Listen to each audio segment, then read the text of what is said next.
Voilà, j'ai commencé dimanche passé l'histoire de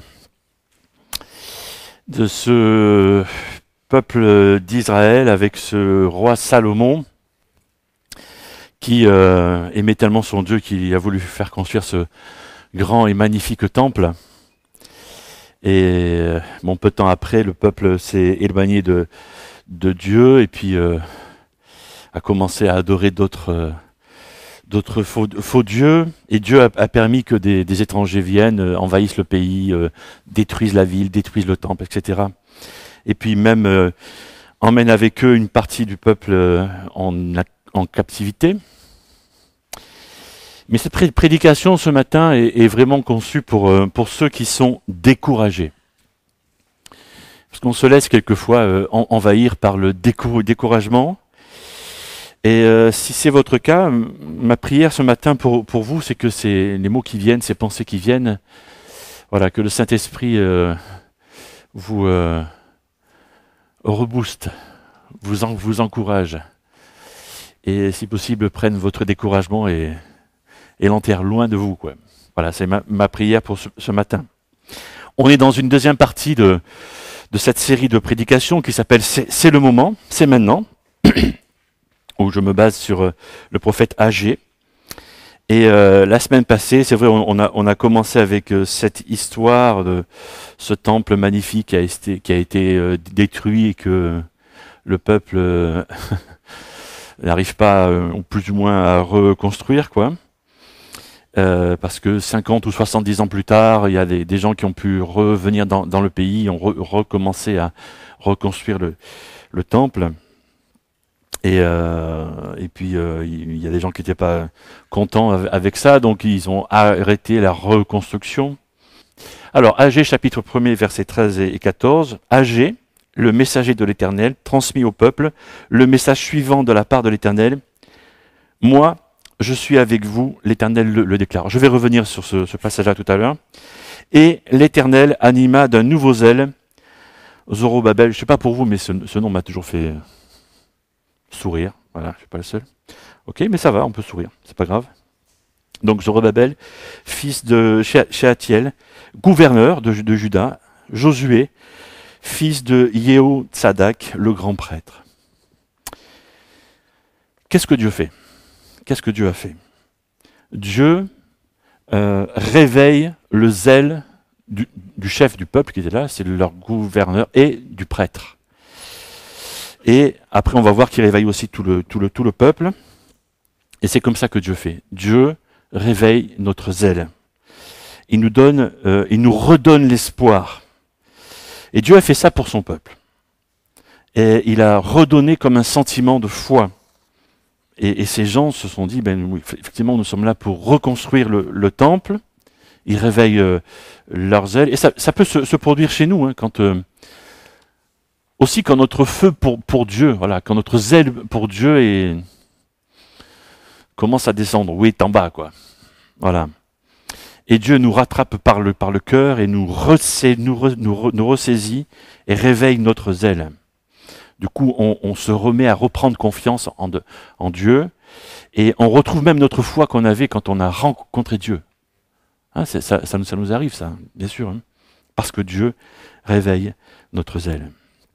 Alors, ces gens-là, à cette époque, se sont remis à reconstruire le temple pour la deuxième fois, mais c'est pas fini, hein. Et puis, ils ont même fait une grande fête, une fiesta, tout ça. Ils ont célébré Dieu, ils ont fait des chants, machin, ils ont reconstruit, et puis ils se sont mis devant les fondations, les quelques murs qui commençaient à monter, puis ils se sont dit, c'est ça le temple qu'on est en train de construire? Et puis le zèle, il est retombé encore. Ils sont pas bien, ces gens. Ça nous arrive jamais à nous, ça. Hein. Bien sûr que ça nous arrive. Voilà, ce sont juste des hommes et des femmes comme nous. Voilà. En fait, ça nous arrive assez souvent. On démarre quelque chose, on redémarre quelque chose, mais au bout de quelques jours, quelques mois, on laisse tomber. On arrête. Alors on trouve ce genre d'occasion au début de cycle, début d'année scolaire, anniversaire, quand on passe les dizaines aussi, vous savez. Bref. Alors tu passes, tu as 40 ans, tu vois, tu as pris du ventre, tu dis je vais faire, ça fait longtemps que j'ai plus fait de sport. C'est pas ton cas, tu fais du sport toi. C'est bien. Tu fais plus de sport? C'est pour toi là. Voilà. Tu dis je vais faire du vélo. Tu viens de voir le Tour de France, hein, je vais faire du vélo. Ouais, avant je faisais 30-35 km, je vais faire ça. Tu vois. Donc tu vas te racheter un vélo. Pas au supermarché. Hein. Parce qu'au supermarché, les vélos sont pas très bien, donc tu vas t'acheter un vélo, quoi, un vrai vélo. Donc, poum, tu lâches un billet, quoi. Et puis tu es devant ton vélo, tu dis, je vais pas y aller en jean quand même. Hein? On est d'accord. Ça rappelle des souvenirs à quelqu'un, je vois. Ok, je continue mon histoire. Donc tu vas au marchand de vêtements de sport. Et tu t'achètes ce qu'il faut. Jusqu'au casque, les lunettes, la petite bouteille aussi pour mettre sur le cadre. Voilà. Et puis, c'est le samedi matin, tu as décidé de commencer ton tour de vélo. T'es 40 km, tu vois. Samedi matin, 6 heures, tu vois, tu t'es réveillé. T'es chaud bouillant, quoi. Non, tu t'en fiches de la pluie. Ça va, il pleut, t'en fous, tu vas. Ok. Et puis tu commences, 1 km, 2 km, 3 km, 4 km. Et puis là, tu te rappelles que tu as 40 ans, en fait, parce que ta jambe, là où tu as eu mal il y a quelques mois, ça te fait mal, quoi. Et puis tu as mal au dos, et puis tu n'as plus de souffle, etc. Puis finalement, tu t'arrêtes, tu es en train de mourir sur le bord de la route, puis il n'y a personne qui s'arrête. Heureusement, tu es malin, tu as pris ton téléphone. Et tu appelles vite ton mari ou ta femme, parce que ça peut arriver aux femmes aussi, pour qu'ils viennent ou qu'elles viennent te chercher. Et puis tu raccroches le vélo dans son garage, quoi. Ouais. Ça peut être ça ou ça peut être autre chose. Hein. Et ça ressemble à une histoire vécue. Hein. C'est ça. Mais on est tous capables de ça, en fait. Hein. J'ai pris un exemple pour nous faire sourire. On est tous capables de ça dans différents domaines quand on veut, voilà, se relancer, redémarrer avec ce nouveau zèle, et puis on se rend compte, ben, en fait, il fallait faire sûrement autrement, quoi. C'est tout. Hein.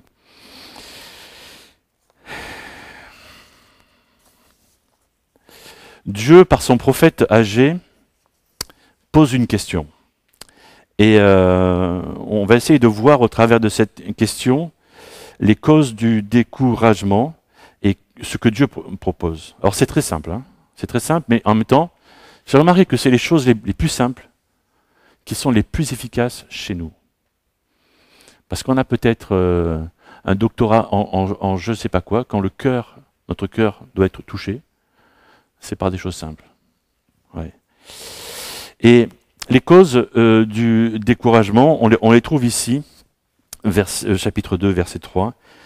Alors, il pose une question. Reste-t-il parmi vous quelqu'un qui ait connu ce temple dans son ancienne gloire? À présent, comment le voyez-vous? N'est-il pas comme rien aujourd'hui à vos yeux? Autrement dit, il leur dit, est-ce qu'il y a encore parmi vous des personnes assez âgées, hein, parce que au mieux, certains sont partis il y a 50 ans, vous voyez, donc voilà. Est-ce que certains se souviennent de comment était le temple avant? Et qu'est-ce que vous voyez? Et les deux causes là, c'est les comparaisons et le manque de progrès. Et quand on se laisse saisir, bouffer, si je peux dire, manger ou détruire par ces deux choses-là, le découragement est installé. Quand on compare et quand on constate le manque de progrès dans notre vie. Ces gens comparaient ce qu'ils étaient en train de construire avec ce que un roi tout-puissant, peut-être le plus puissant roi de cette époque-là, et ce que son père avant avait mis de côté pour construire la plus belle maison pour le Seigneur qui ait jamais existé. Et eux, ils comparaient ce magnifique édifice-là avec les fondations et quelques murs qu'ils avaient pu commencer à bâtir. Vous voyez? C'est pas comparable. C'est pas la même chose. S'ils avaient comparé le temple fini, là tu peux, tu vois. Mais là, c'est pas possible, quoi. Les comparaisons et le manque de progrès. Et souvent, on fait ça. On compare nos débuts, nos commencements, avec la fin de l'histoire d'un autre ou d'une autre. Et forcément, ça nous décourage. Et ça nous plombe. Personnellement, si je me laisse aller dans toutes sortes de comparaisons, ça me décourage, hein, et je me refuse à ça. Dès que ça commence à me venir,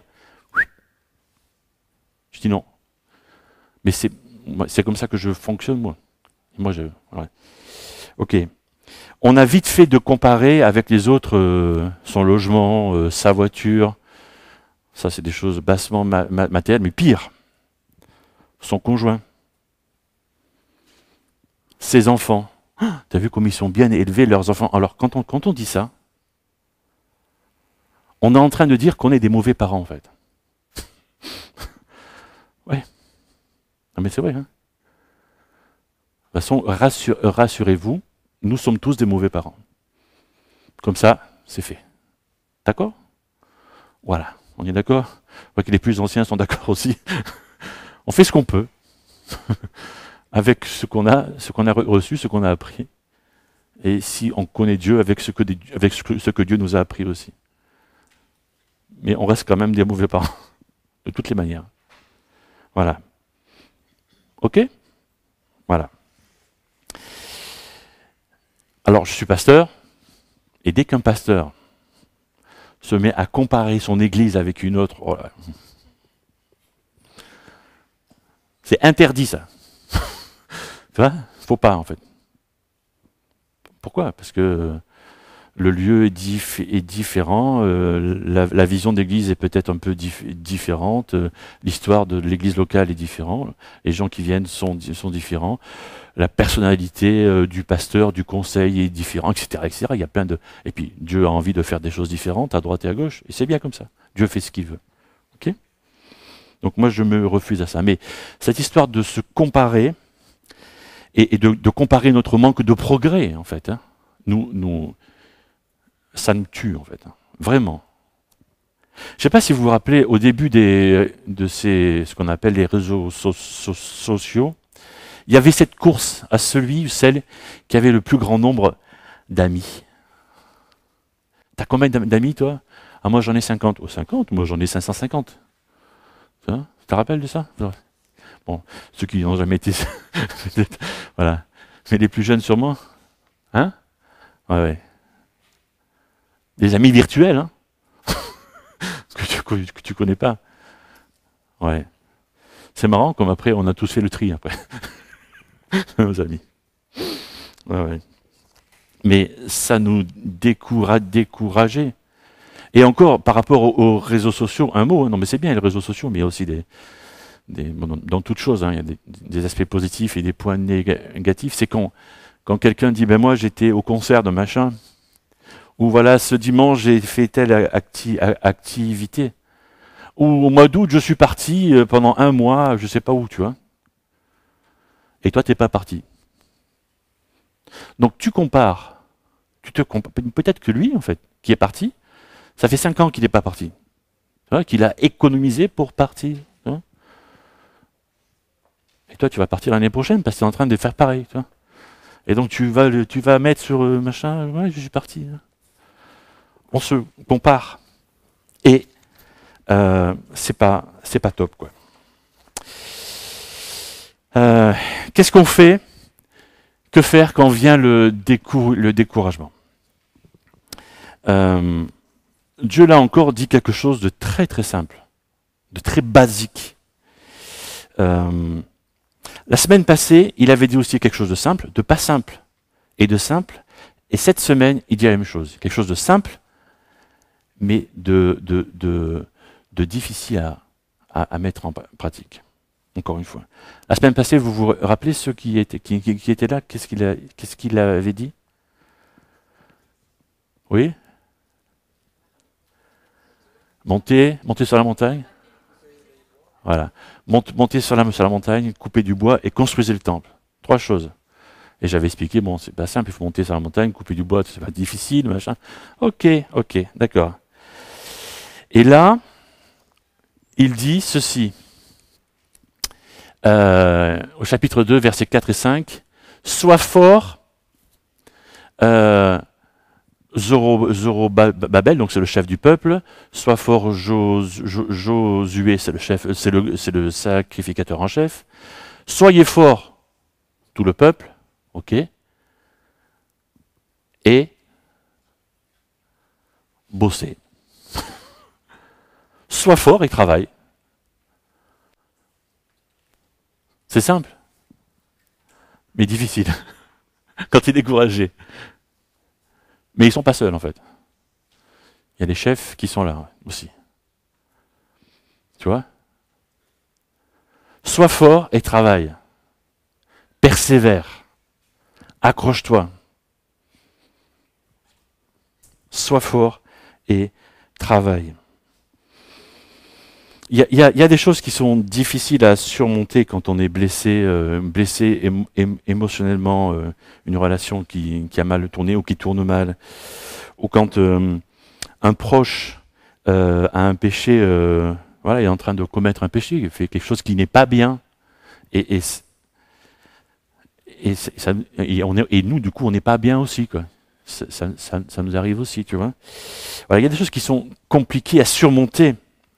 Mais la bonne nouvelle, c'est que on n'a pas à prendre cette force dans nos propres ressources. Parce qu'on est déjà, au creux de la vague, tu vois. Donc on est vide. Comment on fait? Et le Nouveau Testament nous enseigne que c'est quand nous sommes faibles, que si on veut bien laisser Dieu agir, Dieu est fort. Si on veut le laisser agir. Ma puissance s'accomplit dans la faiblesse. C'est Dieu qui dit ça. Quand tu es faible, tu demandes à Dieu de te donner sa force. Et là, c'est plus pareil, c'est la force de Dieu, c'est pas la tienne.